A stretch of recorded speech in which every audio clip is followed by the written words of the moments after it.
اس سے پہلے سورہ بقرہ کی مختلف آیات کا خلاصہ پیش کیا گیا۔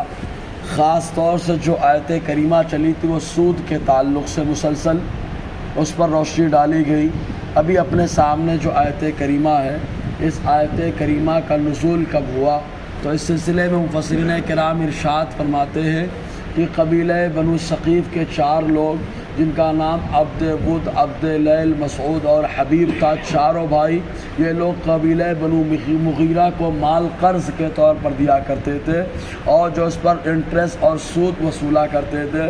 لیکن جب ایمان لائے، معاملہ سود لینے سے روکا گیا تو یہ چاروں بھائی اکٹھا ہو کر قبیلہ بنو مغیرہ گئے اور جانے کے بعد ان لوگوں سے کہا جو اصل رقم ہے، بلا شبہ ہم اللہ تعالیٰ سے جنگ نہیں کر سکتے ہیں، کیونکہ سود کھانے والا اللہ سے جنگ کا اعلان کرتا ہے، اللہ تعالیٰ اس سے جنگ کا اعلان کر دیتا ہے، رسول اللہ اس سے جنگ کا اعلان کرتے ہیں۔ تو ان لوگوں نے کہا نہ ہم اللہ اور اس کے رسول سے جنگ نہیں کر سکتے، لہٰذا سود تو حرام ہو چکا ہے، ہم وہ نہیں لیں گے، لیکن جو راس المال ہمارا ہے، اصل پونجی ہے، وہ فوراً ابھی ادا کر دو۔ ان لوگوں نے کہا ابھی حالات ہمارے ٹھیک نہیں ہے، جب سازگار ہو جائیں گے تب ایسی صورت میں جو ہے تم کو جو ہے قرض تمہارا واپس کر دیا جائے گا۔ چنانچہ ان لوگوں نے یہ عرض کیا، لیکن چاروں بھائی دباؤ ڈالتے رہے کہ ابھی ہم کو اصل پونجی چاہیے۔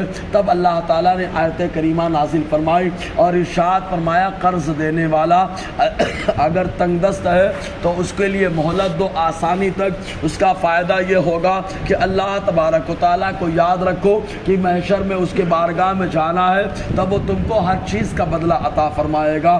چنانچہ قرض دینا اور قرض لینا بڑی اچھی چیز ہے، لیکن آج آدمی جب قرض لے لیتا ہے تو واپس کرنے کے بارے میں نہیں سوچتا۔ چنانچہ جو قرض لے اور واپس نہ کرے، آقا علیہ السلام اس کے جنازہ پڑھانے سے حضور صلی اللہ علیہ وسلم گریز کرتے تھے۔ چنانچہ ایک حدیث پاک میں آیا، حضور صلی اللہ علیہ وسلم کی بارگاہ میں ایک جنازہ آیا، صحابہ نے عرض کیا اللہ کے نبی صلی اللہ علیہ وسلم یہ جو جنازے کی نماز پڑھ دے۔ حضور نے ارشاد فرمایا یہ بتاؤ کیا اس کے اوپر قرض تھا؟ صحابہ نے عرض کیا ہاں یا رسول اللہ۔ حضور نے ارشاد فرمایا کیا قرض کی ادائیگی کے لیے اس نے اسباب چھوڑا ہے؟ صحابہ نے کہا نہیں یا رسول اللہ۔ حضور نے فرمایا ٹھیک ہے تم لوگ جا کر کے جنازے کی نماز پڑھ لو۔ حضور نے خود نہیں پڑھائی۔ ایسے پھر دوسرا جنازے کا معاملہ آیا، حضور نے پھر تحقیق فرمائی کہ اس کے اوپر قرضہ تھا۔ صحابہ نے کہا ہاں یا رسول اللہ۔ حضور نے فرمایا قرض ادا کرنے کے لیے اسباب چھوڑے کہ نہیں چھوڑے ہیں؟ محنت کرتا تھا کہ نہیں کرتا تھا؟ صحابہ نے عرض کیا نہیں یا رسول اللہ، بس خالی چند تھوڑے سے اسباب ہے لیکن قرض ادا نہ ہو پائے گا۔ حضور صلی اللہ علیہ وسلم نے فرمایا جاؤ تم لوگ جنازے کی نماز پڑھ لو۔ اور اس کے بعد جب تیسرے جنازے کا معاملہ آیا، حضور نے تحقیق کی تو کہا ہاں قرض تو تھا لیکن اتنا مال چھوڑ کر کے گیا ہے کہ قرض ادا کر دیا جا سکتا ہے۔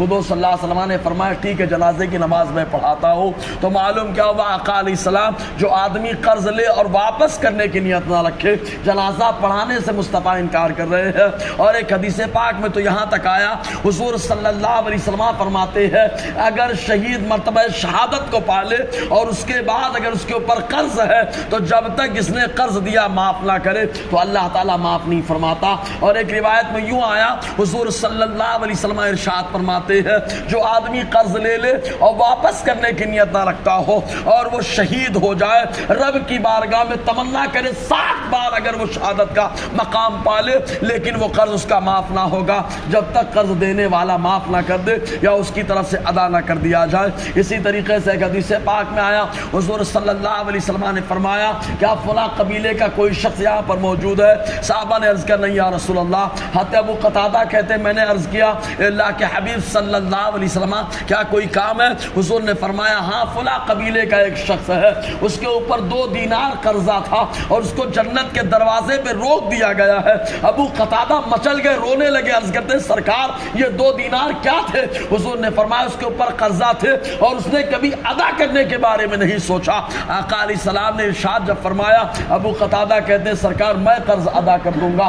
حضور نے فرمایا الآن دخل الجنہ، اب اس کا داخلہ جنت میں ہو رہا ہے۔ تو یہ قرض کا معاملہ، ہاں رہا معاملہ قرض دینے کا، تو قرض دینا کتنی بڑی عظمت کا اور شرافت کا باعث ہے، لیکن آج کے دور میں قرض لینا دینا یہ ایک ٹینشن کا کام ہو چکا ہے، کیونکہ لوگوں نے اس لین دین کو خراب کر دیا ہے، جبکہ یہ لین دین بڑا عظمت کا لین دین کا معاملہ تھا۔ چنانچہ حضور صلی اللہ علیہ وسلم نے فرمایا، ایک حدیث میں آیا جب آدمی صدقہ کرتا ہے تو صدقے کو اللہ تعالیٰ 10 گنا نیکیوں میں کنورٹ کر دیتا ہے، اس کے بدلے 10 نیکیاں عطا فرماتا ہے۔ لیکن اگر کوئی قرض دیتا ہے تو اس کو 15 گنا نیکیاں اللہ تعالیٰ عطا فرماتا ہے۔ صحابہ نے عرض کیا اللہ کے نبی صلی اللہ علیہ وسلم صدقہ دینے پہ 10 نیکی اور قرضہ دینے پہ 15 نیکی، وجہ کیا ہے؟ تو حضور نے ارشاد فرمایا وجہ خالی یہ ہے کہ صدقہ ہر کوئی اپنے حساب سے دیتا ہے، جب اس کے پاس کچھ مال بچ گیا تب اٹھا کر کے قرضہ دیتا ہے، وہ صدقہ دیتا ہے۔ اور قرض دار آدمی جب قرض لینے کے لیے نکلتا ہے اس کے پاس کچھ نہیں ہوتا ہے، مجبوری میں ہاتھ پھیلاتا ہے، اس لیے اللہ تبارک و تعالیٰ اس قرضہ دینے پر 17 گنا نیکیاں عطا فرماتا ہے۔ اور بہت ساری حدیثیں موجود ہے، تو اللہ تعالیٰ فرماتا ہے وَإِن كَانَ ذُو عُسْرَةٍ فَنَظِرَةٌ إِلَىٰ مَيْسَرَةٍ، اور اگر قرض لینے والا آدمی تنگ دست ہے فَنَظِرَةٌ إِلَىٰ مَيْسَرَةٍ، تو آسانی تک مہلت دے دینا چاہیے۔ وَأَن تَصَدَّقُوا خَيْرٌ لَكُمْ إِن كُنتُمْ تَعْلَمُونَ، اور اگر تم صدقہ ہی کر دو، تم کو اللہ نے نوازا ہے، تم اس کو بولو ٹھیک ہے صدقہ کر دیا، تمہارے لیے بہتر اگر تم جانو۔ وَاتَّقُوا يَوْمًا تُرْجَعُونَ فِيهِ إِلَى اللَّهِ، ڈرو اس دن سے جس دن اللہ کی بارگاہ میں حاضر ہونا ہے۔